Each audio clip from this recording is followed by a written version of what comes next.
I'm doing well, Eric. Thank you so much for having me tonight.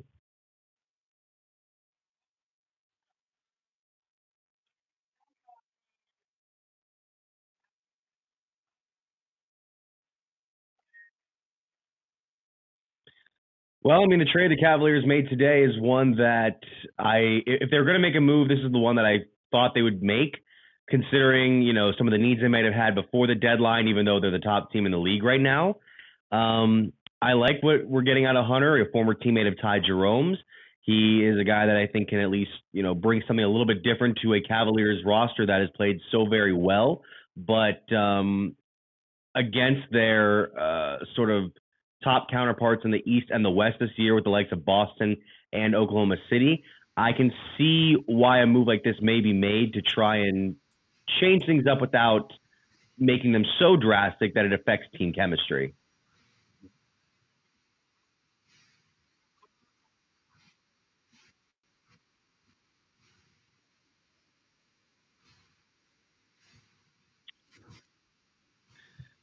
Well, um, I find it interesting because Hunter definitely brings something different than what the Cavs have been kind of going after the first, what is it, 50 games of the season. Because obviously it hurts to lose guys like Karis LeVert and George Niang, but this is a guy that I think can provide, like I said, something different to the Cavaliers roster. It makes it a little bit more flexible. He can, be a force inside, maybe help possibly be an enforcer for the team. And I don't know. There's just something I really like in that we're paying enough attention to try and make the moves we think are necessary in order to make this an extended run rather than just a great regular season and an early playoff exit. Okay, for those of you listening, I just realized EV booted me off the stage for a second, so you didn't hear the question that was asked. I asked what Mitch thought the effect of DeAndre Hunter would have been on the Cavs. So that was the question he just responded to. Love when technology doesn't work the way I want it to, right? Anyway, uh, the fact that Hunter is a um, wing defender, I see that being a good thing. Like, they haven't really had that this whole year. Um, like, what do you think?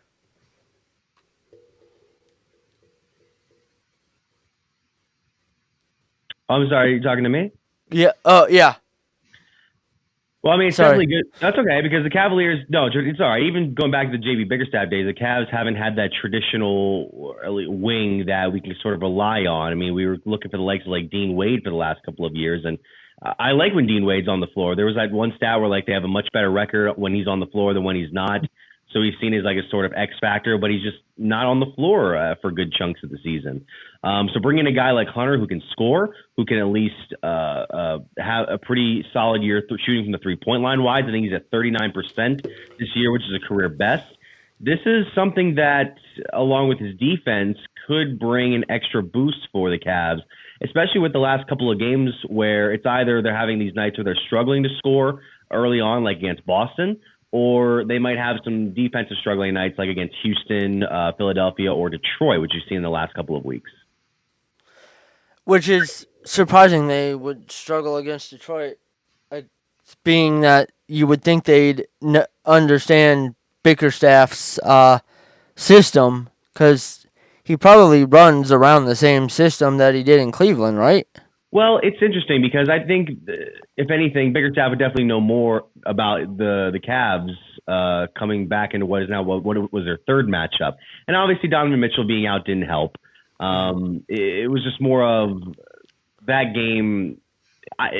Detroit's not a bad team this year. They're not the team that was the Wingstop Pistons of the last year. They're not the team that won that epic losing streak. JB is the kind of coach that does this for teams. He builds them back up into being a competitive team after years of them being in a basement. Now, whether or not he can take the next step that he didn't take in Cleveland is yet to be determined.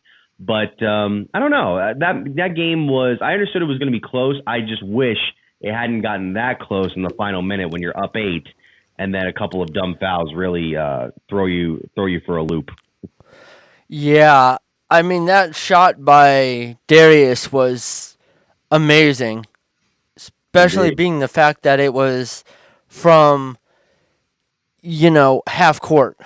Just about, yeah. I mean, it was from the logo at least for sure, which is about 35, 40 feet from the basket. Yeah, that's crazy. But I mean, he has that talent. It just took the right coach to get that consistent talent out of him. And now that he's back, or now that he has the right coach, he's back to what they expected out of him. Yeah, he's definitely got a good coach in Kenny Atkinson. It also helps that he's been on the floor much this year. The injuries that he sustained last season, which are just a combination of bad luck and timing, I think really kind of hindered his physical form and therefore his confidence. But coming back into this year, he's shooting better. He's able to be still pretty aggressive from like what we saw in his earlier years with Cleveland. And I don't know, this is just a good year for Darius. And his All-Star bid was obviously well earned. He's going to be on, what was it, Team Kenny, I believe. They just announced the draft picks for tonight. Him and Evan Mobley on the same team for the All-Star weekend. So I'm really happy for Darius, and I'm glad to see that it's not a case of this guy isn't going to grow to what we thought he could be. It's like, hey, this guy's coming into his own. Now, he's got to do the same come playoff time, but I like what I'm seeing so far. Yeah. I mean, this whole team's just progressed under Kenny. They look like obviously a whole different team. Whoa, hello, voice crack.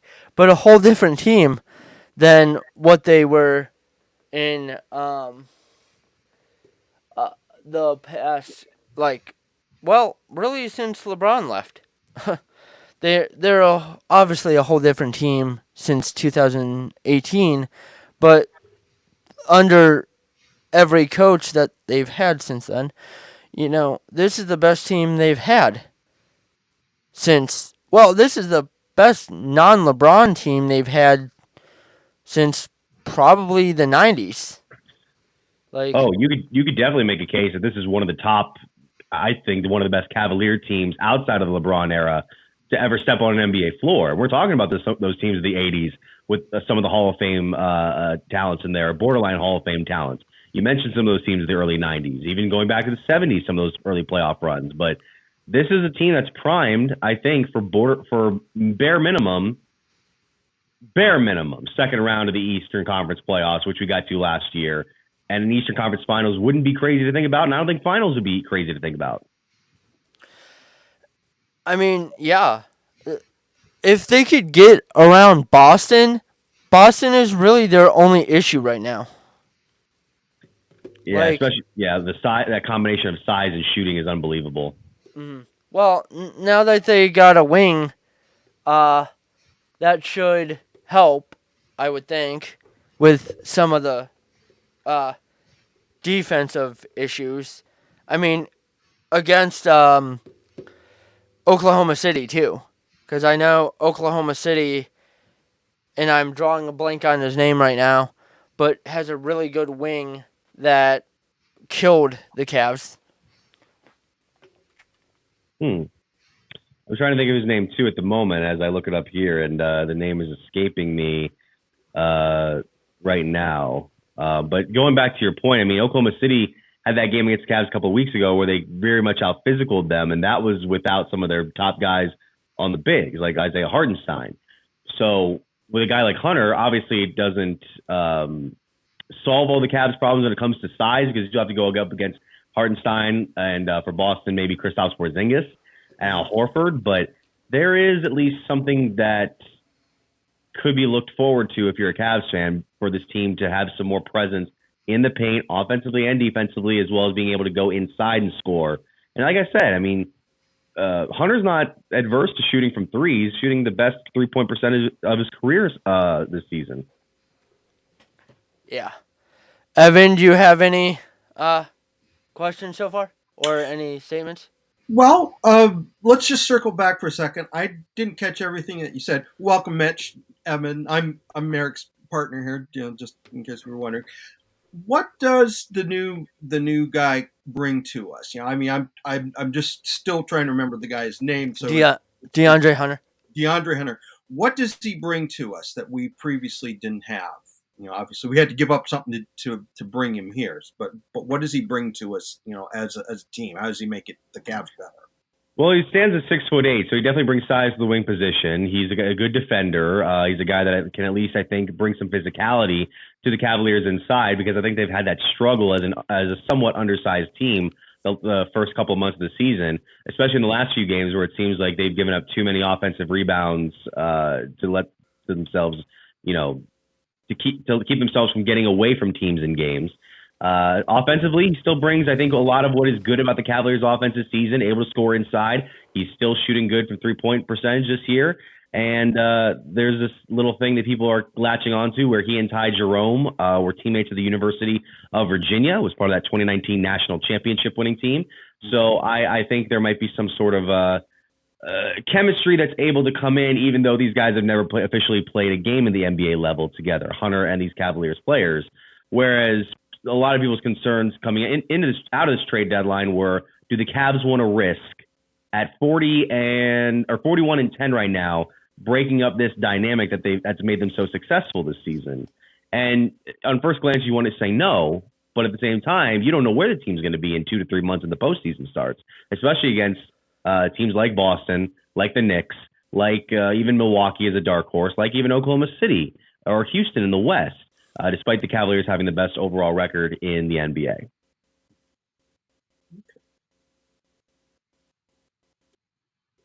Evan, do you have anything else?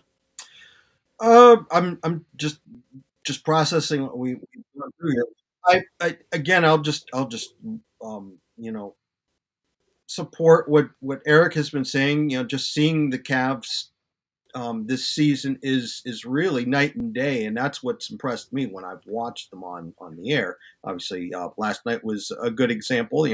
That miracle shot. Obviously, I don't know how many times that happened in the Bickerstaff era, but they do seem to be coming up with good plays, even if they do have some shortcomings as far as their lineup goes, with a couple teams like the Celtics and the Thunder. I mean, we've at least had a win against each one of those teams, if I'm not mistaken, right? Yes, the Boston one, we've taken 1 out of 3 games against Boston, even though they had a couple of injuries, that one that we won in Cleveland. And like you said, Oklahoma City was the hard-fought victory in Cleveland. Mm-hmm. Okay, that's what I thought. And based on what we've seen so far, what would you think are the areas where the Cavs could improve? What do they need to improve on? Maybe roster-wise, it's obviously not going to be a straight-up trade here. It would have to be some other kind of transaction. But what would they really need to try and cope with the teams that you've just mentioned here? They're obviously the Cavs' direct competition. Sure. I mean, I think as far as what else they need to overcome some of these teams, it's definitely physicality and trying to overcome some of the lack of size that you may have. I mean, even with how good Jarrett Allen has been and how good Evan Mobley has been able to grow this year, you still have to take on those types of bigs that are very imposing on the top teams in the East and West. Porzingis made Mobley look like a rookie a few days ago as the Cavs lost to Boston. You have to definitely be physical. There was a lot of people that were latching onto that one play Jarrett Allen had at the end of the Pistons victory where he was called for the flagrant and ejected from the game. I thought that was a dumb move on his part, unfortunately. But I can see why people are like, hey, that's Jarrett. Yes, we've been wanting that out of him, trying to make him the sort of enforcer inside. And like you said, there could be other transactions which the Cavaliers could try to bring in somebody to have that size, to have that aggressive play. You've been hearing the possibility of Ben Simmons getting a buyout from the Brooklyn Nets and how the Cavaliers might be on the front running to make a move for him. Now, that's a very interesting situation. When you think of Ben Simmons, you kind of think of all the, for lack of a better term, nonsense that's gone on with him for the last couple of seasons. Having so much time off of play, the hesitancy to shoot at times, the lack of growth in his shooting form. But if you can have sort of a guy that can sort of be an inside presence for you and be another option besides Mobley and Allen, then you're hoping for like a Bob McAdoo with the Lakers situation where he just comes out of nowhere after being cast off for so long and hope that he can provide a quality enough service for the Cavaliers once the postseason begins and the aggressive play ramps up. Okay. My co-host, Pat, my second co-host, Pat, just joined. Hey, Pat, can you hear us? Yep. Okay. Go ahead and ask. I don't know if you heard. I have the capability of talking in specific to a specific person. I don't know if you heard me while Mitch was talking. You need to back off that mic a little bit. It's really loud. Okay. But go ahead. We're talking Cavs right now. Do you have anything to add with the Cavs? As far as the playoffs go, we're coming up on that point. Probably in a couple of months. How far do you think they're going to go? Well, let me ask you this: how far do you think they're going to go with the addition that they made today? Well, I said it earlier. I think that minimum at this point is second round of the East playoffs, which is where they were last season against the Celtics. But I do think you go into this being a stronger competitive team than you were last year, barring some injuries, because last year that's what kind of bit the Cavaliers in the backside. Again, I also think that Eastern Conference Finals isn't crazy to expect, and that can lead to an NBA Finals appearance because there's really one team in the East that could beat you right now, and it's Boston. It's Boston because they're the reigning champions. Yeah. They just beat you again for the second time in 3 games, and maybe, and it's only because we've had tough matchups with them in the past, the New York Knicks, because they're a very physical team. They have a lot of good offensive players. It's just a case of, will that team be able to keep itself together come playoff time? Because Tom Thibodeau's teams have been notorious for having just ran their players into the ground, playing 40 to 45 minutes a night, and therefore not being fresh once the postseason runs around. I mean, this is a team that lost to the Indiana Pacers last season, who I believe were the 3rd best team in the Central Division, out of the Central Division, and they give them credit. They made it to the conference finals. Didn't have a shot against Boston, but they made it. So I think the Cavaliers can be right there and have a better shot this year. I think with the coaching change they made this year and some of these players really coming on, the thing I was afraid of, especially in the beginning there when they won all those games straight, I was afraid they were going to burn out. It kind of the last 5 or 6 games kind of looked like they did for a while, but I think they're starting to regroup again. And this edition tonight, I think it's going to take them pretty far. Oh, I agree, especially because, they haven't had a lot of – it's not like the Knicks this year. The Cavaliers have done a good job in rotating minutes for their players this year. Now, when it comes to the bench, it's going to get interesting because you gave up 2 guys who can regularly be in your bench rotation in Niang and LeVert. But do you see Jalen Tyson, for example, getting more minutes? And by the way, I cannot believe, and I'm happy to say I can't believe, that Jalen Tyson was not involved in the Cavaliers package to Atlanta, because the initial thought that I had was maybe maybe LeVert, maybe Tyson, a couple of second-round picks. I was hoping for it to maybe even be the Cavs' first-round pick instead of Tyson, because I think it's much less valuable right now than where Tyson is potentially as a rookie. So I'm happy to see that he might be able to get some more minutes here, and then it's going to be interesting to see how they utilize the bench compared to what they did the first 50 games of the year. Yeah. Just a little interesting side note. According to Dale Ryder, Donovan Mitchell was named the 2024 Professional Athlete of the Year at the 29th Cleveland Sports Awards. Congratulations. Or 25th, sorry. Yeah. I just happened to stumble across that. So, on the note of the trade, do you think the value of what we gave up, do you think that's a fair swap, or do you think the Cavs gave up too much? I don't think the Cavs gave up too much in this case. If anything, I think that Atlanta might have gotten the short end of this deal. And I understand that you're giving up multiple draft picks along with this package right now, but I don't know. Hunter was one of the top players for Atlanta this year, and obviously when you give a guy up like that for a package, it's tough for your fan base because it's like, oh, we lost one of the guys we like to watch this year. But getting Niang, getting LeVert, I mean, those are guys I liked in Cleveland. I don't know what they're going to look like in Quinn Snyder's system, but it's a deal where you're more than happy to make it if you're Cleveland. As far as Atlanta goes, I had to remind myself of where the Hawks are in the Eastern Conference standings as I look it up here at this very moment, but I don't think it's fantastic. So right now, is this kind of a difference maker for Atlanta to get further into the East race? I don't believe it's as fruitful as it would be for the Cavs to remain as the top seed. Atlanta's ninth in the conference standings right now, so I believe they're just inside the play-in tournament. But that's where they are right now. And meanwhile, we're sitting atop the East, and we're feeling good about the guy that we just brought in to add to the starting lineup and have some more stability there. So I've seen a couple of names floating around that the Cavs could get in buyouts, and I was wondering what you would think of.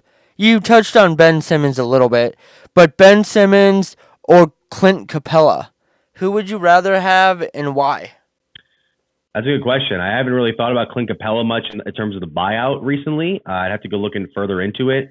The splashier move would be for Ben Simmons because of where he was at one point in his career at an all-star level, former number 1 overall pick, a guy that can at least get inside and be physical. But that's if he's got his mind right on basketball.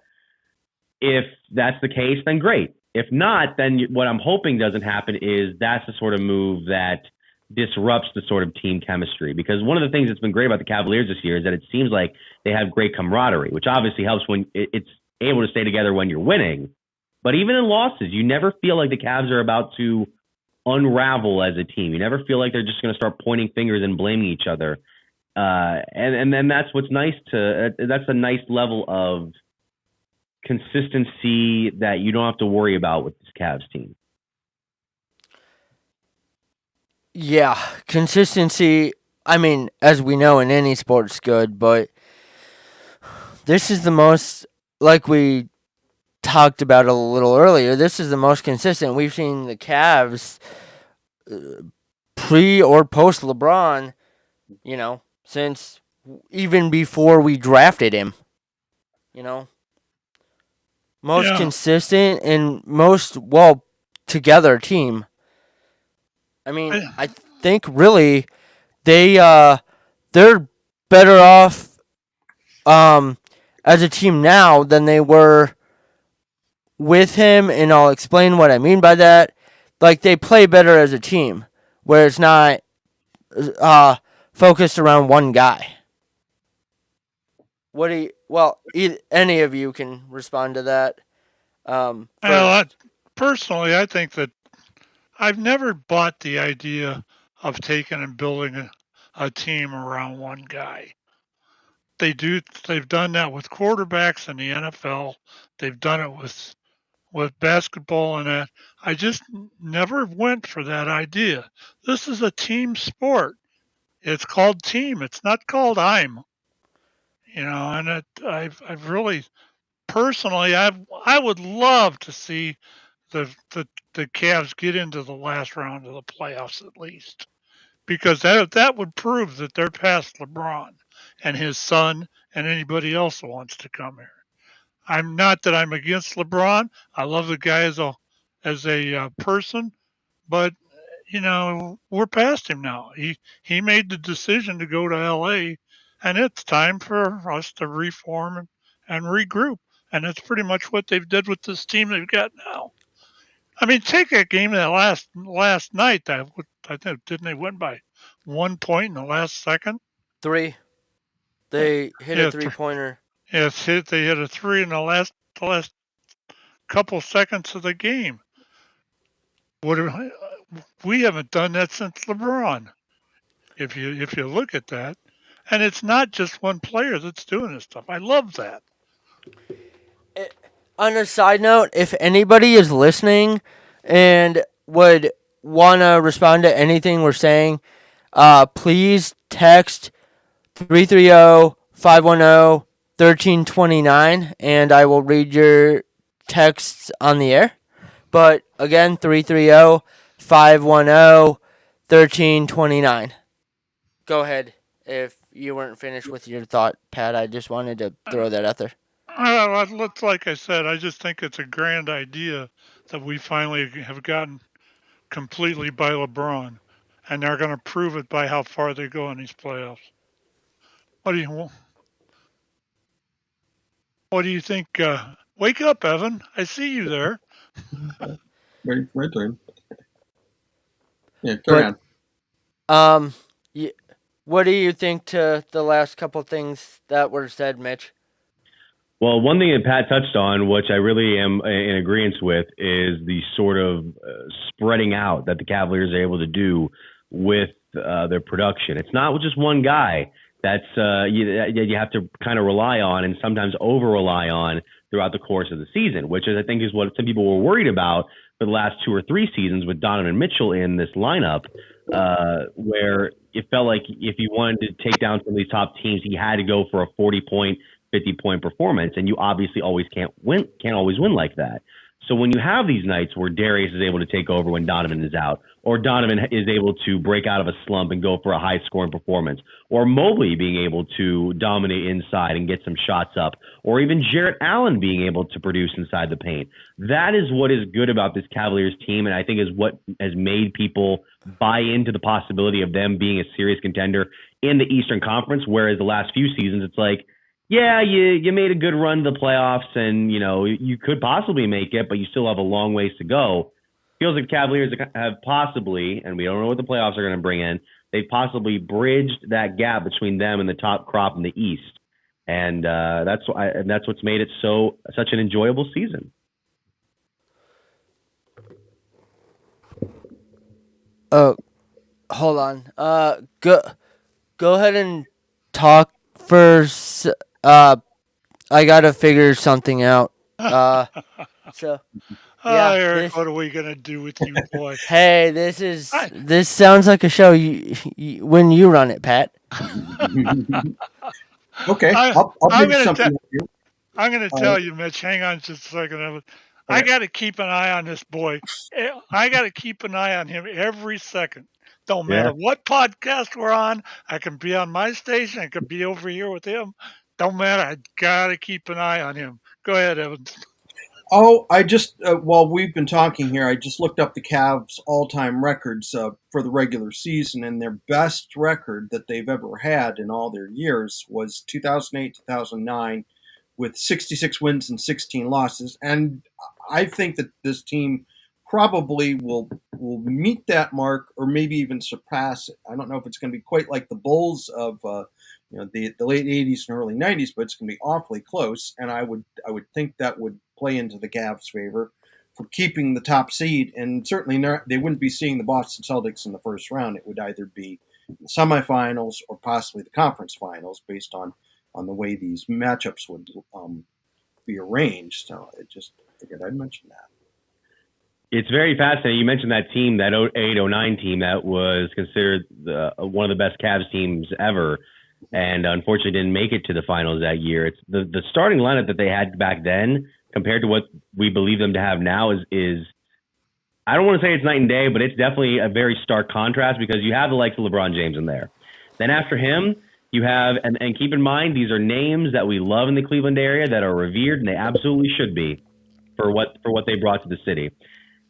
You had LeBron, Zydrunas Ilgauskas, Anderson Varejao, Delonte West, Mo Williams, and that was right near the beginning part of the season. And once you made some moves at the deadline, the starting five became LeBron, Z, Ben Wallace, and this is like end of career Ben Wallace, Delonte West, and Mo Williams. So, look, that Cavs team produced. That Cavs team was good. To me, they don't feel like this team. This team feels like it's a very different kind of balanced, a very different kind of explosive, because and it kind of goes back to what Pat was talking about. you kind of relied on one guy if you were the Cavs back then with LeBron and the early couple of years of Donovan Mitchell.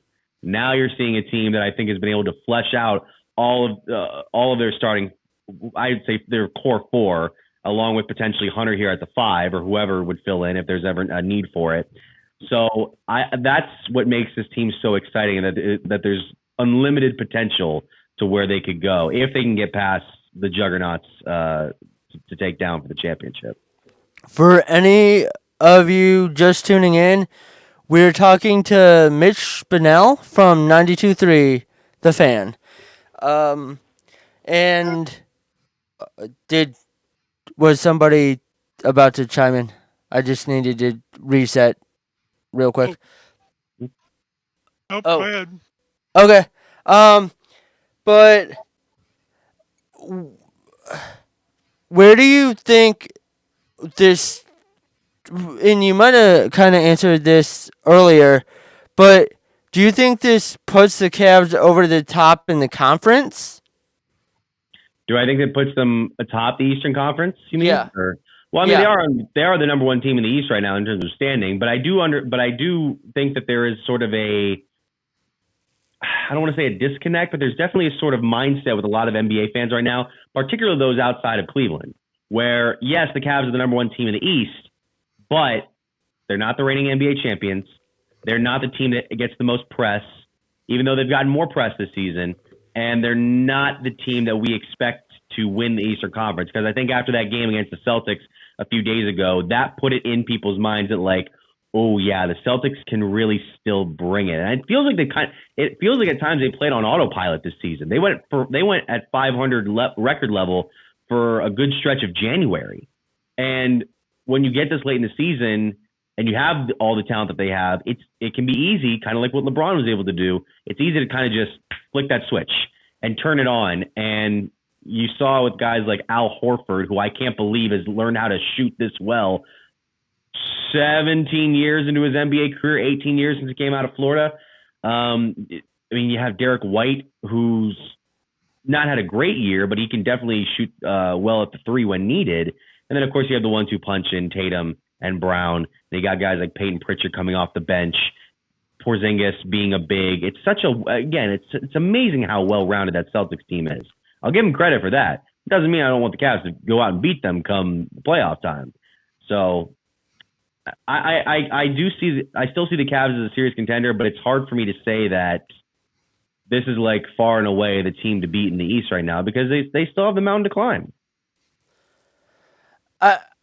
I know they're at the top, but I guess their struggles with Boston are very concerning. You know, I don't remember off the top of my head, but have they beat Boston yet this year? I know they played 3 games, but they beat them earlier in the season. The first game was a loss that ended their 15-game winning streak to start the season. And then it was a few weeks later, I believe, where I know Brown was out for the Celtics. Tatum was in, I believe, and the Cavs were able to come back. That's another thing too. The Cavaliers in all these 3 games against Boston are getting down by big margins early on in the game. The Cavs got down early against Boston the first one, they lost. Second time they got down big, they were able to win after being down double digits in the fourth quarter. And then, of course, this last one, it felt like they just had to come play from behind the entire game, and they just couldn't quite catch up. So that's where one of my biggest concerns is with the Cavs compared to the Celtics right now, is that they just need to find ways to stay with them early on. And if you can get into a slugfest late in the game, you bring in a guy like Hunter, have guys like Mobley and Allen who can, if they can be aggressive, can make things very interesting. Yeah. Go ahead. Okay. No, I did. Go ahead. I didn't know if you heard me or not. Okay. I didn't catch the first part of the show. Did you guys cover Myles Garrett yet? No, I was just trying to talk Cavs as much as possible, and then we were going to jump into that in a minute. But I guess we'll jump into it now. I see from both sides on the Myles Garrett thing, but also the whole Cavs Browns saying no, I look at what the Heat did with Jimmy Butler. They said there's no way that they're going to trade him. They said that 2 weeks ago. What did they do yesterday? They traded him. So you can't believe anything any of these teams say, because they just want to save face. Because if the Browns were to say, oh, we're shopping him, then it just would make them look bad. That would turn fans away. What do you guys think? Well, considering what I've heard in the last 12 hours or so myself, I understand that Chicago is looking for an edge rusher, and that would probably be, to me, one of the better places for him to go if he's going to leave Cleveland. The simple fact of it would be he'd probably give.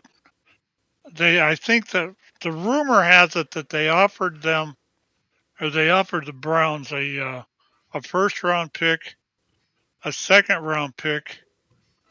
I think it was 10 and 42, and then a couple of picks for next year. I mean, if they're going to get that kind of offers for him, I don't see compensation for him. I don't see why not. He's not going. The thing with the Browns, I hate to see stuff like Miles leave. Miles is a hell of a guy. He's done a lot of stuff for the Cleveland area, and he's a good player. He partially owns the Cavs. He owns stake in the Cavs. You sit here and you watch him play, and he kicks ass. Every week he's out there, and I want the best for him, but I don't know that the Browns right now are the place for him to be. I just don't think it's. If it was my decision, I think I'd do the same thing he's wanting to do. I'd ask for a trade, and then once I got out of the trade and into free agency in a couple of years, I'd go do what I had to do. The offers are coming in. They're not shopping him, but I do know that they're getting offers for him. What do you think, Mitch? Well, first of all, I was able to look up one report that may be pertaining to what you said about Chicago, is that Matt Miller, who is a NFL draft analyst, said that the Bears, he suggested they offer picks number 10, 39, and 41. So their first three picks of this 2024 draft to the Browns in exchange for Myles Garrett. I feel like they would need to give up more, but that's not either here nor there. It's a disappointing situation. It is, because you see what Myles Garrett brings to not only the team but to the community, and how he's definitely one of the top 5 most beloved Cleveland athletes, or at least going into this year he was before this whole situation. Because I do think that his appearance on Radio Row yesterday, even with a lot of people that may have been on his side with this deal and airing their frustrations with the Browns, and saying, yeah, a guy like him, why wouldn't he want to go play for a winning team? Go ahead and trade him. Why not? Yesterday, I think Myles allowed himself to open the door and have the sort of critiques from Browns fans, whether justified or not, that may come with the air of frustration, to where they're like, he's dragging us through the mud. He's going public with this. And, I don't tend to take a side on that situation, but it's going to be interesting to see how the Browns handle the situation, because you're right, they don't have to get rid of him. He doesn't have to report to training camp. He doesn't have to be involved with the off-season activities. He doesn't even have to show up to certain things or hold back on certain things if he's willing to look for this trade. So I'm curious as to see what's going to happen between the two sides, and whether or not it's going to cause some hard feelings, because it seems he said it on Rich Eisen the other day. He wants to make sure it's amicable between the two sides. He's hoping for, at least publicly, he's hoping for this deal to not just drag on for so long and cause some really, really hard feelings on both ends, because it seems like there's a lot he likes about the city. You heard Denzel Ward say to Cleveland.com, it's like, I do think Miles wants to be here, but it's just a situation of whether or not he thinks the team can win. And whether or not they make a move, I don't know, because I think if they do come out and say, yeah, we're planning on trading him, you do lose a little bit of stock in what you can get from other teams. If you hold out and say, yeah, we're not interested right now, there's no problem. Eventually, teams can build up their offers so ridiculous that you have no choice but to take it. Like, if you're getting multiple first-round picks, like even 3 first-round picks, I feel like even that's like, all right, you got to make that move for him. You definitely got to trade him to an NFC team, though. You can't keep him in conference, which you said about the Bears. I've heard Washington. I've heard Philadelphia. He talked about them on Radio Row yesterday.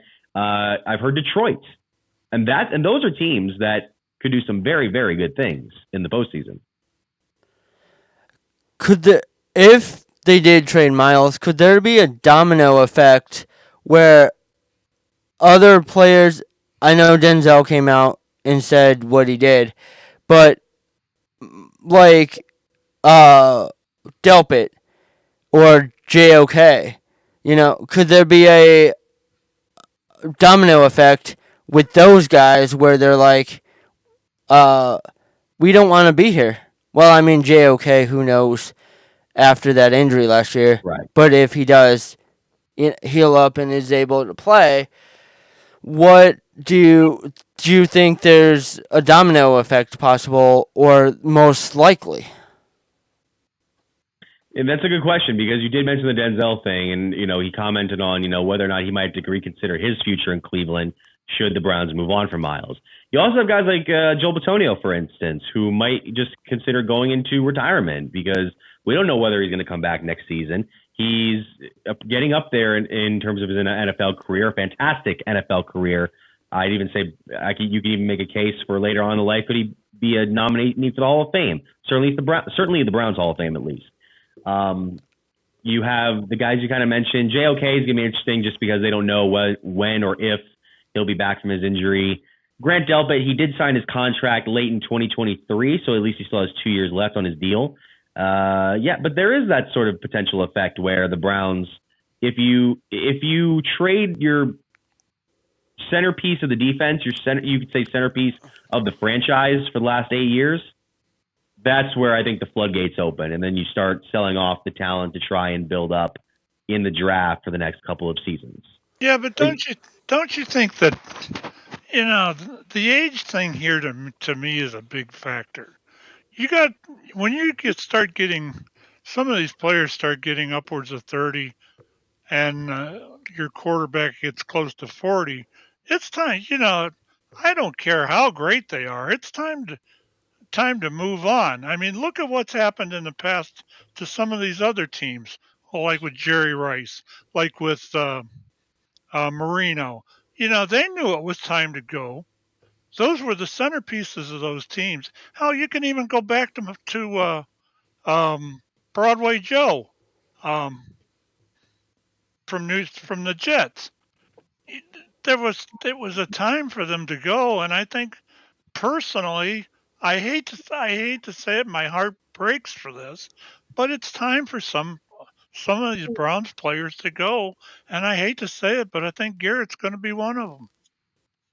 Well, it definitely depends. Yeah, it definitely depends on whether or not they truly believe that they can compete relatively soon. Because you look at an example like the Washington Commanders, who's held the exact same pick the Browns have this year in the first round, 2nd overall, and we just saw them play in the NFC Championship game with the probable Rookie of the Year quarterback in Jaden Daniels. Yeah. So, and there is a case to be made that all it takes is just to get a decent quarterback back under center, and this team, who made a playoff run just the season prior, could build something back up. There is obviously the case of players getting older. There is a case of them, their bodies breaking down. There is a case of what positions may need else to be filled. I mean, not only just quarterback, the Browns still think they need to figure out what their future is at running back, with Nick Chubb now having to go through a second off season of recovery. So I don't know. It's up to the Browns front office to decide, but even then, do they have enough trust in this front office to make these sort of moves, either to rebuild for the future or compete for now? because I don't know if what the timeline is for Andrew Berry's future with the Browns, whether it be just a few months or it be beyond this season. It's really up in the air.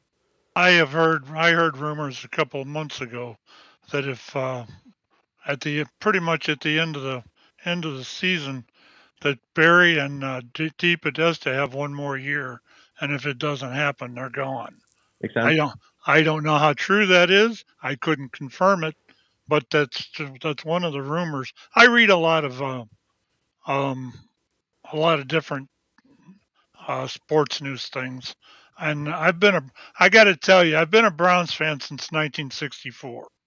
Probably even older than you are, and that's been my team. My heart bleeds orange and brown. That's the way it's always been with me. And I've been with that team from the worst, and I've been through the best. Your Brian Sipe years, your Bernie Kosar years, those were the best that's ever happened to the Browns. And I hate to see them every year going through this mundane bull crap. Every year off. Oh, we're going to be a lot better next year, and we're going to be a lot better next year, and then you get two or three, then you get two games in, and they're mathematically eliminated. Nobody can deny that here, and it's so tough to be a Browns fan like this. Just give me one. Give me one. I'm not asking for much, am I, Mitch? It shows how difficult it is to win in the National Football League. Contrary to what teams like the Kansas City Chiefs making it look easy, it's hard. It's 32 teams all fighting for the same thing, and only one can come out of it every year. And you hope. All you can do is hope. You hope for the best, and when the best doesn't come, you deal with it. And that's what the Browns fans are doing with right now. Where do you think they'll draft a quarterback? And I know they've had a lot of talk. There's been a lot of talk about Milroe because his connection with Tommy Rees. And then, what do you think about the Shedeur Sanders idea, based on the fact that Deion has connection with Bill Musgrave, and that connection seems to be really good? I don't know if you heard the audio of Deion last week, I believe, where he told the story of when he was in San Francisco when they were in the Super Bowl one year, and Deion went to the coach and told whoever the coach was at that point to put Bill Musgrave in at quarterback because San Francisco was winning by a ton. So he wanted to sit Steve Young and put in Musgrave. Right. Yeah, that was, I believe that was Super Bowl 29 when the 49ers beat the San Diego Chargers. George Seifert was the head coach of the 49ers then. That I've heard that, and it's definitely a good connection between the two. Obviously, the two have stayed friends since then. That felt like a bit of a flimsy connection to me, much less so than Jalen Milroe being the quarterback when Tommy Rees was the offensive coordinator under Nick Saban at Alabama. That being said, I don't know if either two are strong enough to warrant legitimate talk of whether these quarterbacks are going to be drafted by the Browns. I was initially okay with them taking a quarterback at number 2, maybe Shedeur Sanders, because it seems like Cam Ward is going to be the number 1 overall pick to the Tennessee Titans. As far as now, if they do decide to make a move for Miles, it may be worth looking at Abdul Carter. It may be worth trading that pick back and stockpiling. And, you look at maybe building up for next year in the quarterback room, because the quarterbacks in 2026 draft seem to be more plentiful than this year, with Arch Manning leading the pack. But that's the thing. The Browns are stuck in a conundrum where you don't want to be too bad that a guy like Arch Manning is going to look at them and be like, I can't win here. I'm going to do what my uncle did, and just basically be like, I'm not going to play for your team unless you make a move, or at least I'm going to go back to school. But you also don't want to be good enough to where you're missing the postseason, because I don't know if this is going to be a playoff team next year. But you definitely want to have a considerable draft pick. It's kind of a double-edged sword, and obviously a deal could warrant the Browns to have somebody else's first-round pick that who knows where it's going to be in 2026. I don't know. I'm back to being up in the air when it comes to what the Browns should do with their second pick. Well, as far as the second round or that second pick, what if this deal with Chicago and Garrett doesn't go down? I kind of think what they're going to do is they're not going to take the Browns aren't going to pick a number 2. There's not a quarterback out there that, in my opinion anyway, is worth a second or third round or a second or third pick in the draft. I think that it's more, you're down at least into 7, 8, 9. Well, what I'm thinking the Browns might do with this pick in order to get to stockpile some stuff, I think what they might do is they'll trade down to probably 6 or 7, and then pick up an extra draft pick or 2, and when they get to 7 or 8, wherever they land at, then I think what they'll probably pick a quarterback. But they're not going to, if they stay with that number 2 pick, it ain't going to be a quarterback. I mean, at least I don't think so. What do you think? So do you take Abdul Carter with the number 2 pick? Do you take somebody else there as well? Yeah, that would be a possibility. But as far as I don't see the quarterback situation and the way that they're rated. I don't see that if somebody picks Sanders at number 1 or 2 or whatever, that's to me, I don't think that they're rated that high. I don't think that I don't think that they're going to be that high in the draft. They're certainly, the quarterbacks this year are certainly not the likes of Andrew Luck or Joe Burrow, or even though he hasn't panned out as much, of Trevor Lawrence, where it's like, this guy cannot miss. These guys can miss. They definitely could, but it's just depending on what systems they go to and what they can bring to these offenses. I don't think you got a C.J. Stroud or Well, Bryce Young and C.J. Stroud, but even C.J. Stroud wasn't even considered the strongest of number 2 picks. His stock was down until he had that great game in the Sugar Bowl against Georgia. Yeah, but I don't think that there's that quality of quarterback that should be picked at 2. I really don't. We'll see what happens. Do you think these guys are more system quarterbacks, Mitch, versus, the top quarterback in the league and could go anywhere? Well, it's hard to call guys who are just coming out of the draft system quarterbacks. Obviously, they have their own respective systems, with Ward coming from multiple schools, most recently Miami, and Shador from his dad's system at Colorado. Cam Ward, it's interesting because Cam Ward, I think, would be on face value the more pro-ready quarterback. But with Shador, there's definitely some factors that allow him to have some tangibles that could translate to the NFL. Seems to work well under pressure. Seems to be able to take care of the football and be able to create plays sometimes out of nothing. With Ward, he definitely kind of has, and I've heard this term before, and I don't mean to use it again, that sort of backyard football style, where he's like trying to create something where you may hold on to the ball too long. You might cause yourself to get in some sticky situations with the offensive line. So I don't know what's going to become of either 2 quarterbacks in the league. It obviously, again, depends on where they end up, because the quarterbacks that we see as elite today found themselves in good systems for the most part. Look at the 2018 draft class.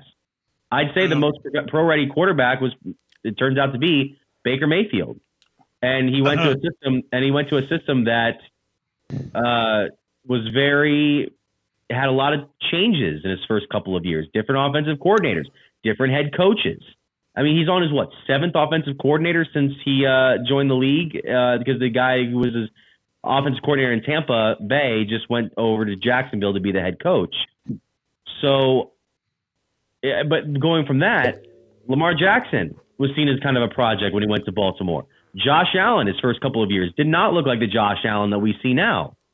It's all about where these guys end up and who who's surrounding them in order to help them grow as professionals. It's very rare that a guy can just step in like a Jaden Daniels or like a Patrick Mahomes, where you just place him in the system and he's ready. Do you think Baker needed to be not because of culture or anything, but needed to be traded and maybe also cut by Carolina just to help him mature a little bit? Well, I've gone on record saying that I don't regret the Browns trading away Baker Mayfield, and obviously you could say, well, you wouldn't bring him back in place of Deshaun Watson. First of all, nobody expected Deshaun Watson to have the experience that he's had in Cleveland for the last 2.5 years. You can say, oh, I knew it. He was out of football for 2 years. You didn't. You didn't know it was going to be this rough. That being said, I do think that Baker Mayfield's growth in the NFL and growth in football in general over his life has always been because his back has been up against the wall so many times. You saw what he went through in college. You saw what he went through his first few years in the NFL, where he was able to overcome great odds and find himself at the top of the sport. Getting traded by the Browns, going to Carolina, which has just been a mess since the days of prime Cam Newton. I do think he needed at least to find some way to build himself back up, and he's found a system in Tampa that has obviously worked for him. Granted, he's taken advantage of a weaker division rather in the NFC, and he's found the right sort of stability for him. Todd Bowles, I think, is a very good head coach that operated under Bruce Arians.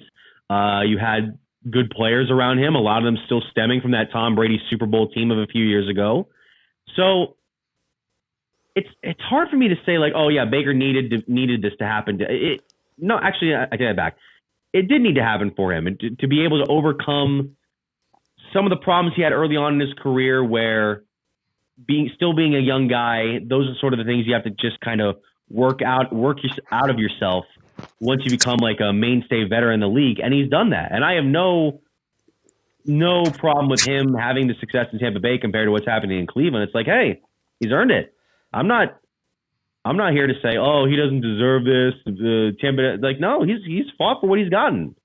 So, no, I'm okay with where Baker is at, and I wish I could say I'm okay with where the Browns are at right now, but hopefully it gets better. I will only say one thing about Mr. Mayfield. He's always going to be Baker. He was Baker in Cleveland, and he was, he has a tendency when he gets rushed, he gets happy feet and he runs around. And, I will say, and I've said this in past shows before, I don't think he would have matured here. I don't think he would ever worked here because it was so different, and he just was not. He was immature, and the team just turned away from him. I would say it'd be easy for him to become more not complacent in general, but more complacent as the regular starting quarterback for the Browns than getting cut by the worst team in the NFL, having to work your way back with the Rams, and then get a gig in Tampa Bay. Which, by the way, too, I've seen some people posting about Miles and Baker together, saying stuff like, this is the team we could have had. This is like, because they're missing the days of when Baker and Miles were teammates. There was reportedly some friction towards the end with those two at the end of Baker's run in Cleveland. So I don't necessarily think it was a case of like, we could have had it all, we just threw it away. It's like, no, we had to kind of throw it away because of what was going down, I believe, at the end of Baker's run here. But that's for another conversation. Let's switch gears a little bit. What do you think of the Guardians offseason? I am hesitant to say they've gotten better with the trade of Naylor and the signing of Santana, but what do you think when it comes to that? I don't know if they've gotten much better, but I can't necessarily say that they've objectively gotten worse. You're returning a good crop of the guys who were able to compete for the ALCS last year. It obviously hurts to lose such a clubhouse mainstay like Josh Naylor, but I do believe we have seen apex Josh Naylor. Now, that's not to say that Naylor can't be a competitive player for the Arizona Diamondbacks, but the stats that he put up last year, making the All-Star team, I don't know if that's going to be as consistent throughout his career. And for his sake, I hope it is. I just don't know if that's going to be the case. So some guys have these years where they peak at an all-star level, and then you just never see that same level of consistency again. The more surprising move, obviously, with Andres Gimenez. I thought this was a guy that was going to be a Cleveland infield mainstay for years, and then you ship him off to Toronto for what they got, and it's interesting. And if they think that the future is a guy like Travis Bazzana at second base and somebody else moving over to short, then look, I very rarely ever question the Guardians front office and scouting. So if it works out, then I'll just chalk it up to them being able to see the future once again. Had you heard about the fact that Naylor, not that he was an issue in the locker room, but like he, especially when it came to Bo felt a lot of pressure to impress him, and that's why Bo was kind of not as good as we thought he'd be, because he was trying to impress Josh versus actually do something. Like, he had too much pressure on him. Have you heard that? I have not personally, because I've been in the Guardians locker room a number of times covering games, and I've seen Bo, I've seen Josh. It never felt like it was a dynamic where one had to perform to impress the other. When it comes, first of all, it's very rare to have brothers on the same team on a Major League Baseball team in general. So when you have that dynamic, obviously you want to compete for one another, not only as brothers, but as teammates. You definitely want to make sure you have each other's back to help the team be successful. You know, when it comes to Bo, I'm hoping for more growth from him this season. He does a lot of good things defensively. The bat just needs to really ramp up. I'm hoping that the team can help him grow with that. I don't love, and I've seen this from a few other people talking Guardians, when the trade happened with Josh, one of the things I saw from a few random people on social media is like, oh, you know, with Josh gone, Bo better be careful now. He doesn't have Josh to back him up now. That's not the right way of thinking, at least from what I saw. And again, these are just random people that I'm seeing just with like 2 likes tweeting about this stuff. But I don't know. I don't know. I don't subscribe to that theory, but I don't know. I'm just hoping for Bo to have some growth at the plate this season, along with his defensive prowess. I'm really hoping one thing to see this season is that Jhonkensy Noel becomes more patient at the plate. And I had heard, I don't know if this is true, that he's working with Carlos Santana on becoming more patient. Have you heard anything about that? I would hope so. I mean, if he's working with a guy like Santana, who's been a veteran mainstay across multiple major league clubs, including Cleveland many times, also a former All-Star, that speaks well for me. Because Noel, you look at that power, man. If you get that man's batting average up, he can draw some walks. That is such a dangerous presence at the plate, and it's only his second year. You know, and obviously you're hoping for this not to be like a Bobby Bradley or an Oscar Gonzalez situation where they have such a great fast run and then they flame out immediately. So if that's the case, then yeah, if Santana's giving us some good pointers, I'd absolutely love to see him help out John Kenzie. What do you think? Do you think the approach of the team is going to change losing Chris Valleca? Well, I'm sure there's definitely going to be some different. How do I say this? Different factors that'll be brought in by the new hitting staff, but I don't necessarily think the approach will be different. This is a team that I think embraced home power hitting more than it had been in the last couple of years, even with limited power at the plate. And if you have guys like DeLauder, Manzardo, Bazana eventually coming up that can provide some pop to the lineup, that's where I'm going to be interested in seeing where the lineup goes. Otherwise, I don't necessarily think that it's going to be much different unless the team comes out this year and completely just whiffs at the plate for the first third of the season, and we wonder what the heck happened to this team. Yeah, that'll be highly interesting. Kind of like what we did with the Browns last year. Yeah. What the hell happened to them? Exactly.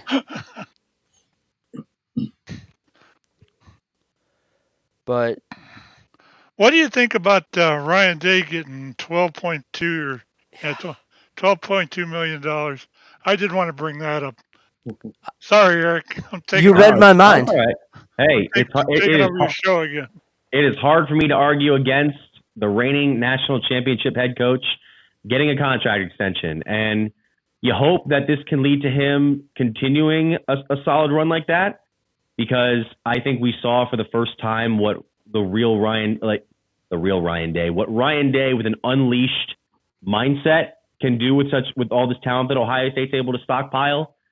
And I mean, he's won over so many fans and so many college football minds after being as low as you possibly could at the beginning of December. So I have no problem with it, and I'm wishing him the best, because I like that the monkey's off his back now. He can sort of like relax a little bit, maybe have some more fun as the head coach. And I can't wait to see what he brings to Ohio State for the next few years. I think they ought to go back and thank Michigan for what they did. It's such an interesting dynamic now with the expanded playoff that can happen. It really is. I'm a little concerned about the turnover on the coaching staff, though, Sure. With Hartline being promoted and Knowles leaving. Mm-hmm. Like, the defense was really good, and I'm a little concerned of where they're going to go under this new D coordinator. I'm, like I said, just a little concerned because last year's defense, going from 8 sacks after the Oregon game, or just after the Oregon game, and having 30-something more at the end of the season, or after the Oregon game. I mean, that's going to be hard to beat.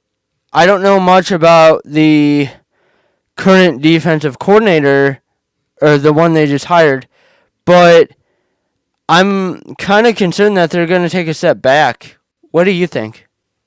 First of all, if I'm not mistaken, did they officially hire a new defensive coordinator? I thought it was just Hartline they brought in as the OC.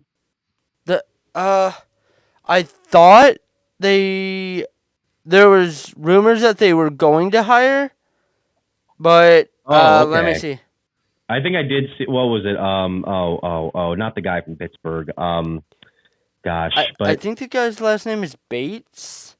Kenny Bates. Yeah. I haven't. If I missed this, I apologize, because I don't think there was I didn't see an official announcement as far as I know. But Kenny Bates with Pittsburgh is not officially. Yeah. Okay. So I didn't. I just want to make sure. As far as what seems to be official, though, is Brian Hartline becoming the new offensive coordinator. Mm-hmm. It's interesting because this guy's now going from wide receivers, where he was just growing all this top tier NFL talent or prospect talent. Now you're controlling the whole offense, and it's going to be an interesting dynamic because Chip Kelly, I think, had some faults last year, but did a lot of really creative stuff, and it helped Ohio State become the explosive offense that we saw during the playoff. And you just hope that they can continue the same success. Yeah. I kind of wish they would have brought somebody in. Not that Hartline doesn't deserve it, but I wish they would have brought somebody with a little more experience in, like maybe Joe Moorhead from Akron. Okay. Not just because he, is coaches at Akron, but I think he runs a pretty good offense. Or there was rumors that they were gonna hire the guy away from Oregon, the OC away from Oregon. I mean, Harline's been on the coaching staff for 8 years now, so with under Urban and Ryan Day. So I mean, at least he's had experience in that respect. I mean, I think I was more aiming at experience at calling plays. Yeah, that I get. I don't know. I mean, Ryan Day is a guy that was kept in house to succeed Urban Meyer. So they Ohio State, Chip Kelly felt like an anomaly where it's like you bring in somebody from another school as opposed to growing your own coaching talent. So I'm not terribly surprised. I've seen in the past where when you grow your own like that, Ryan Day really was a surprise to me. I got to admit that. I didn't think he'd ever come into the elite coaches like Urban and Tressel and that have come out of Ohio State. And for up until the Michigan game this last year, I didn't think he was doing that great of a job. But when they came back with that, especially that flag planting, that if there was one thing that spurred that team on to go through the rest of the playoffs, it was that. We looked at that flag planting as like the end of Ohio State as an elite college football program. I saw and to be fair, I was very scared of what was going to transpire with where they were going to go from there, but a lot can change in 4 games, and it was only one game.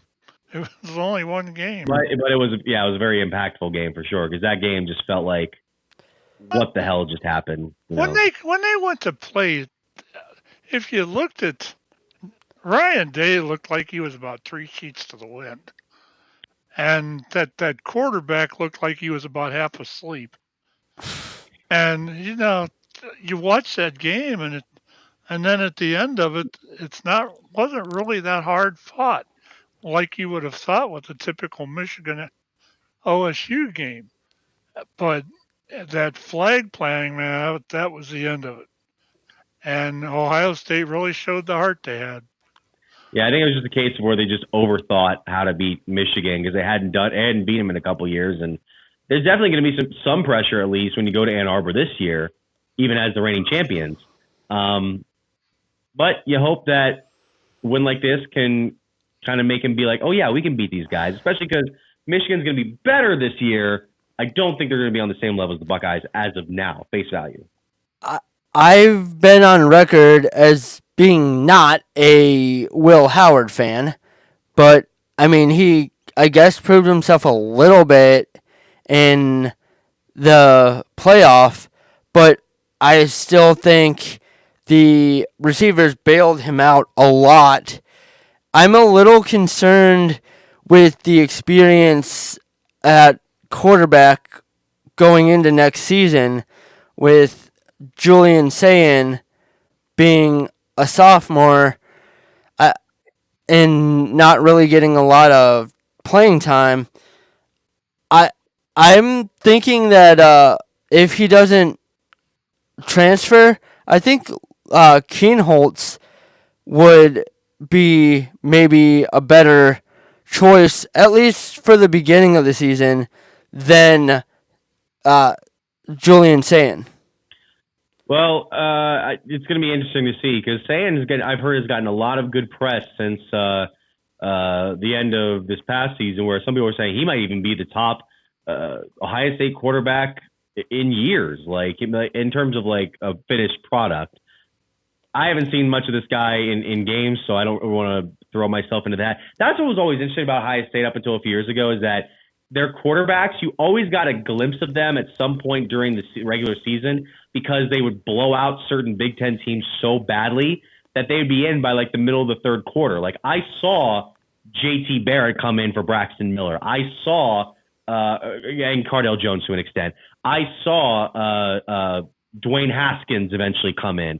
I saw CJ Stroud eventually come in. So and now we're in with the McCord, Will Howard run. It hasn't been quite the same because you don't get to see a lot of those guys in that mix throwing for like 2 touchdowns, 150 yards passing in the second half of a blowout Big Ten matchup. So it's going to be interesting to see what Saying can bring. I'm hoping that those talks I've been hearing are true and that he can keep this run going because you talk about Will Howard. I had my reservations about him. He proved himself to be a great leader during that playoff run, a very hardy kind of player. He's a big body that can run. Got a bit of a pool noodle for an arm, which concerns me at times compared to some of the other quarterback prospects, which is why, when I heard people say like with the Browns have the second round pick, number 33 overall, it's like, could we take Will Howard? He can lead this team. It's like, guys. I wish him the best. He will never pay for a drink in Columbus again, especially if I'm in that city and I see him, I'm buying him around. But I don't know. Well, just want to do a reset for anybody just tuning in. We're talking to Mitch Spinell from 92.3 The Fan. And I had something I wanted to say, and there it goes. I've been there. But you need to start writing stuff down, Eric. Yeah, I know. You'll learn that when you get older. What was it in regards to? A certain sport, a certain team? No, it was Ohio State. No, or college football in general. The transfer portal. Do you think they should, after a certain point, shut it down for at least in the middle of the year?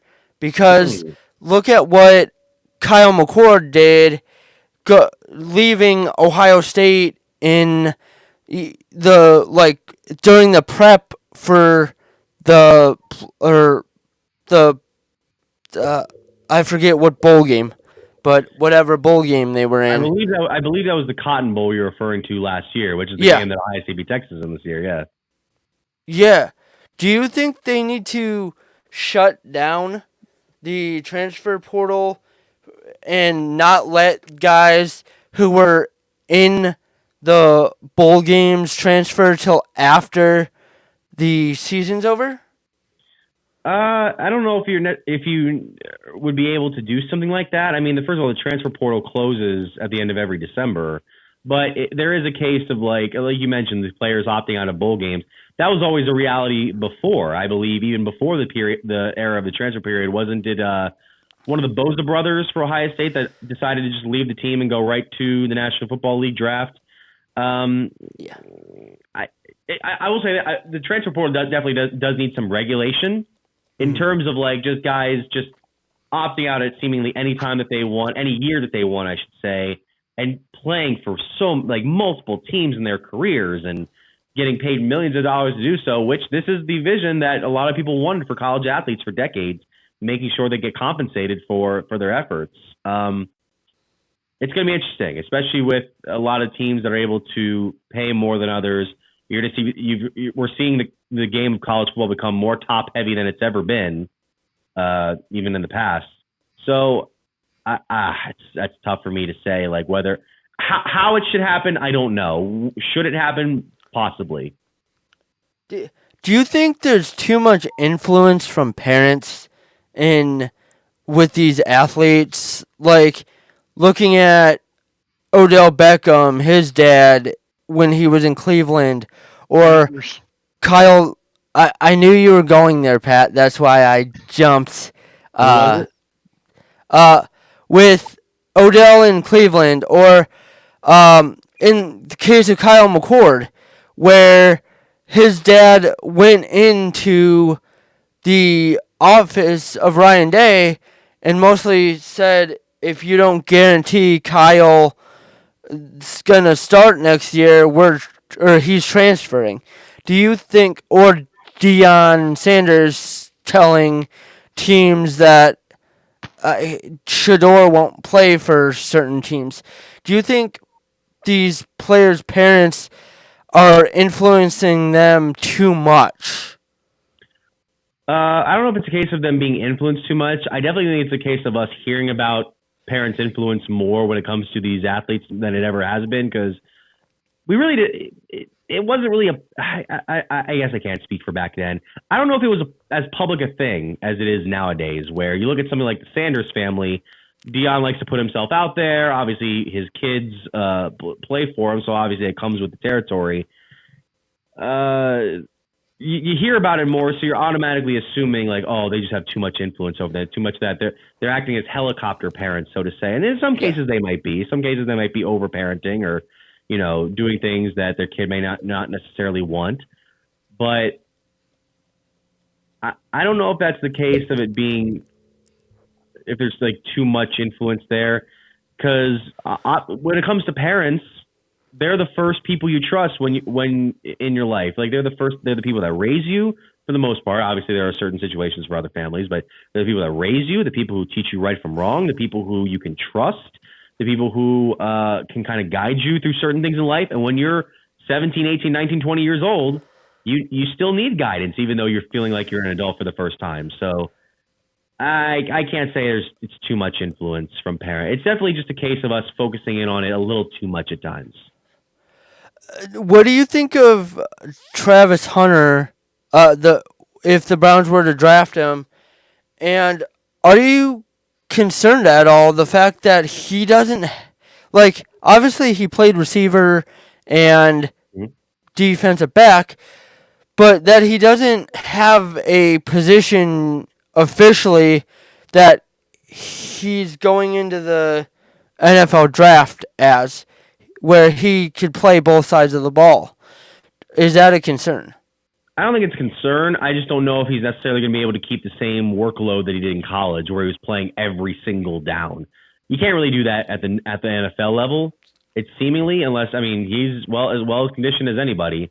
The other thing too is that as good as he was at Colorado, there's been a lot of people who have said, yeah, but he's not necessarily the best corner or the best wide receiver solely at those positions. So if you had to pick one or the other, then you're risking the possibility of you missing out on maybe even better wide receiver prospect or a better cornerback. So I don't drafting Travis Hunter would be interesting. I think there was a little bit of interest from me early on when we were talking about draft stuff. I think he'll definitely at least go pretty high. I just don't know if necessarily Cleveland's going to take that risk. It's rare for guys to play both sides of the ball, but I'm not a fan of the idea, because that's just putting too much on one player and risking serious injury even more than just having them play one position. Like I said, I don't know who the last player to play both sides, and if there was, or whoever it was probably didn't play recently, because the guys are bigger, stronger, and faster than they were in the 80s and 90s. Maybe the rules are different and they could hit harder and stuff back then, there were less rules to keep player safety, but, that's still risking a better chance of play like Damar Hamlin happening. Oh, you don't see guys play that high of volume at both levels. I mean, you have got look at Dion, for example. He was a cornerback in the NFL. He also played wide receiver a few times, just not as regularly. Troy Brown, who the Patriots had a few runs on both ends. It's definitely more common back then than it is now, because obviously there just used to be guys who used to do everything: punt, kick, pass, defense. Yeah. So I don't know. It's not something that I focus on as much, and it definitely isn't something that I think can be sustainable in the NFL. Yeah, I agree, and because he's not a video game player, where a somebody in a video game you can have, somebody playing corner, wide receiver, running back. Yeah, that's not realistic now with how physical the game is. So. Right. It's just crazy to think that somebody would play both sides more consistently. I mean, I know Dion every once in a while played receiver, but the way it sounds like they might have Hunter playing at both positions, more maybe a half at both. That's not good for the player. Like, if I were Travis, I would be like, either decide to play me one or the other, because you're risking more injury. Like, what do you think?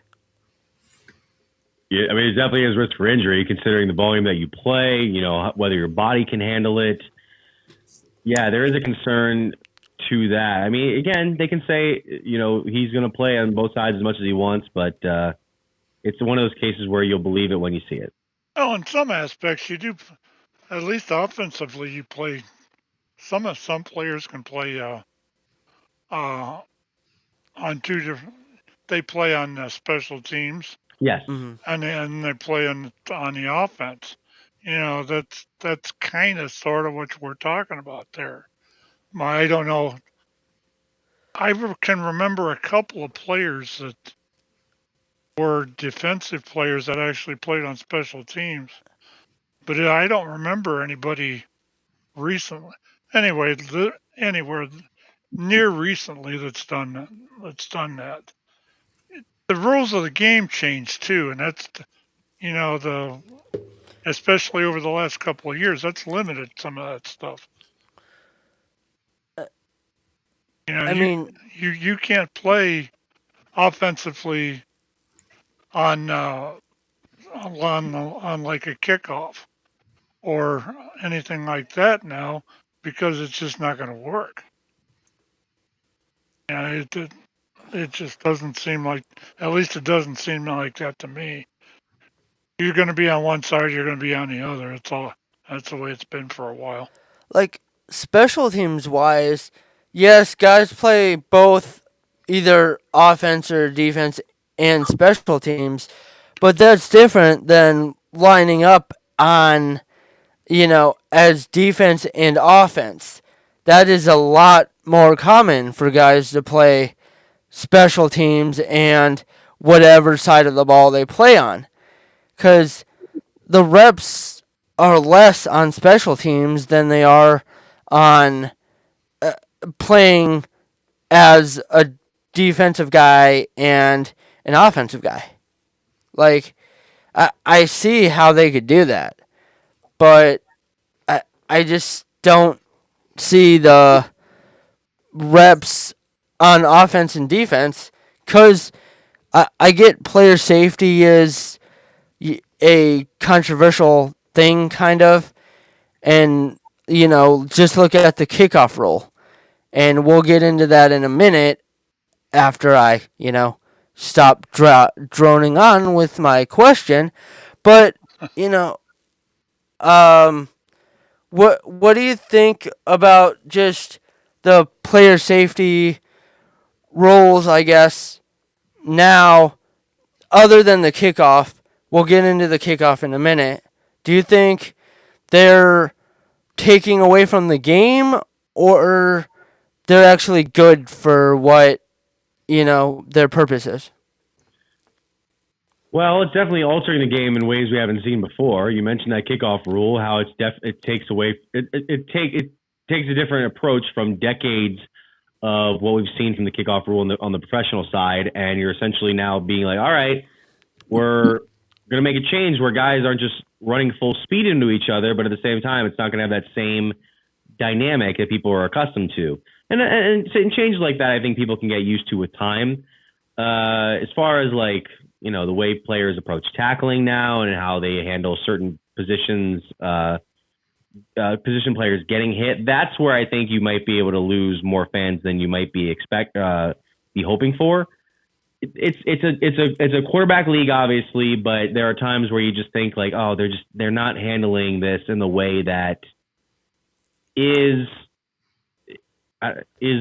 what the fan wants to watch. With people have this whole the reason we've been talking about like the Kansas City Chiefs in the Super Bowl the last couple of weeks about them being the potential villains and how obviously a lot of it has to do with them winning, but you saw that play against the Texans where there were multiple penalties throughout the game. There one play where Mahomes essentially goads a player into a late hit by not going down.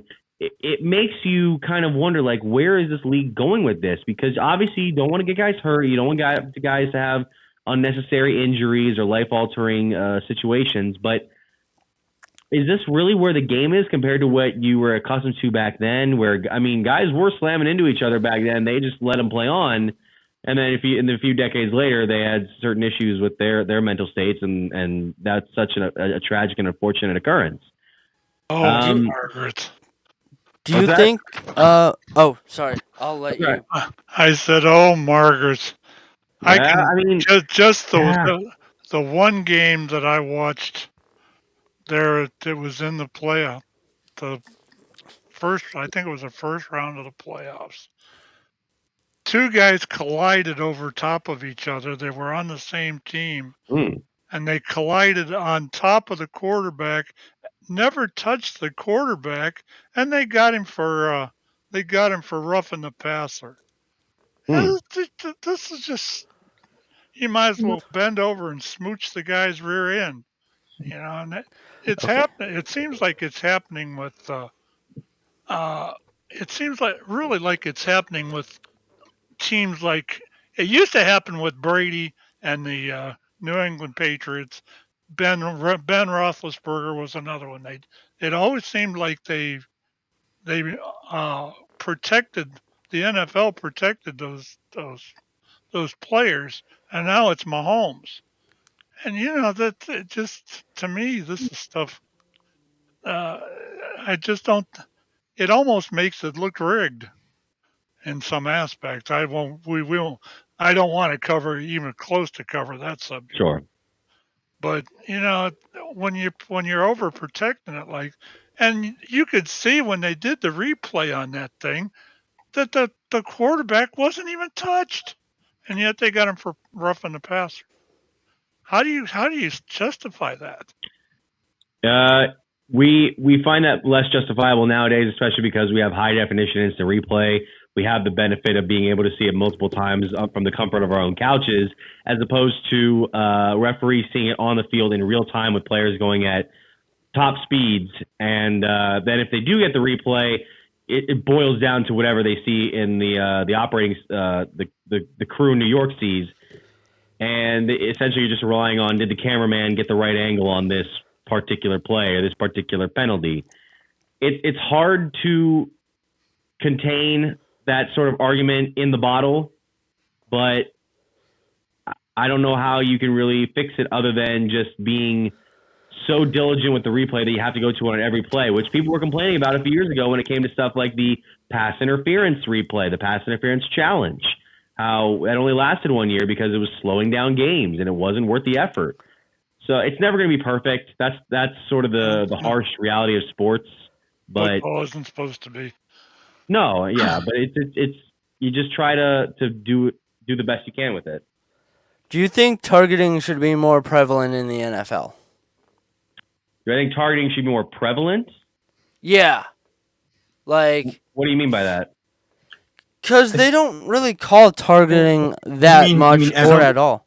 So you think they should be more of like they should crack down on it more? Yeah, like college does. Do you think that should Sure. be something they Well, enforce they more? definitely need to they need to crack down on the definition of targeting per se, because there have been many times where I've seen instances where it's not even that the guys get the penalty and they get knocked out, they get kicked out of the game, is that we have to stop the game to have this replay because a guy was already in full force when a player went down to slide and they just hit heads right at the same time. That's not intentional. It's clearly not intentional, but we still have to take the time and we have to take the effort to watch it. And sometimes it's not even the right call. So I think I'm more frustrated with the definition of targeting rather than the amount of times it's enforced, I should say. Do you think there should be some rule modifications, just on using PI as a example, like where it's more clear, so it's not more, it's less of a judgment call and more regulated than just that ref's judgment? Well, pass interference is one of the most frustrating penalties, I think, in football, because there are times where it feels like nowadays the defensive players cannot really make any sort of move on the receiver other than right when the ball is at their hands.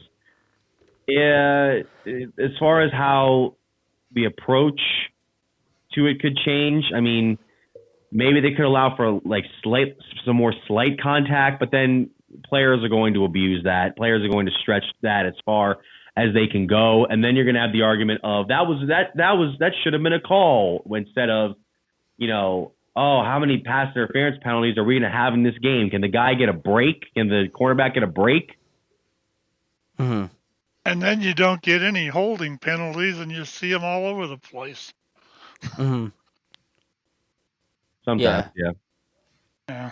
I mean, it seems like as a Browns fan, the refs are against Cleveland, but that's a whole nother. We're not even going there. But anyway, I think it's a good time to wrap up. Thank you so much, Mitch, for Mitch, joining us. Mitch, it's been nice meeting you, man. It's always nice to meet somebody from the Browns radio network and the sports stations that I always listen to when I'm in the car. And 92.3 The Fan's one of my favorites. With Ken Carman, and that we had Ken Carman on one of the shows on our podcast a while back. And he was a great interview. Yeah, I love doing stuff like this. It's one of the things that makes podcasting worth doing. But, thank you so much for spending your hour and a half, or your time. I know you're busy. Oh yeah. Sure. Well, Eric, Pat, and Evan, thank you so much for giving the time for me today to join you guys and discuss all this. And I appreciate you taking the time to listen to our station. You're always welcome back here, buddy. Yeah. Thank you. With that, again, we thank you, Mitch, and it is time to wrap up. Thanks everybody for listening, and have a good night.